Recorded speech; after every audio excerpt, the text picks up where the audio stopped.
Каарырдан мурда жаштыгыңды ойло дейт. Каарып кала электен мурда жаштыгыңды ойло деген сөз чей байланайын сону сөз. Мотивация бунакей. Колдон илим окуу, аракет кыл, бас, бизнес кыл, сүй, үйлөн, балалы бол, кара үй сал, дүйнөгө кыдыр, Европага кет, Америкага кет, эмне отурасың? Жап-жаш турасың, субханалла, атаңдын пенсиясында отурасың, иждивенияда кол. Эмне отурасың арсың, атаңдын коюн кайтар. Атам мен де барып келейин де, иштеп келейин де бар. Тура берме бу дүйнөдө.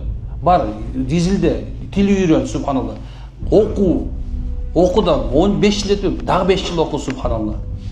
Үйрөн, молдон алдына келип ал. Жок, бир бизнесмен алдына бизнесин үйрөттү, ошонун аркасынан чуркап жүр. Анан кийин мондап турам, айылын өнүк тур. Эй, бир балаңар тети жерге тен ар кайсы таш жоголтуп музей кылып коюптур. Албайсыңар үлгү ошону. Жаштыкты ушинтип колдонуш керек. Музей тети ар жакка алып туруп, бир нерсе алып туруп, мен бассам азыр полу сынып кетейин дейт. Китепкана салып коюптур.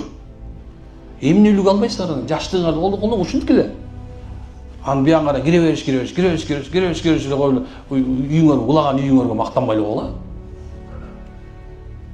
Буяны кире бериш керек, аяны жетпей каласың. Мына жаштыктын кадыры деген ушинтип билинет. Өлөрдөн мурда тирүүлүгүңдү ойла дейт пайгамбар.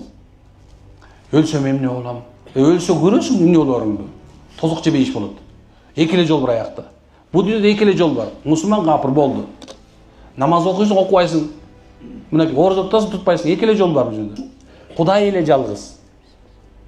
Бу да ушундай нерсе. Өлгөндөн көрөсүң каяка барарыңды. Тирүүлүгүңдү колдон дейт. Тирүүлүгүң колдон. Колдон ичип кетпегиле барган.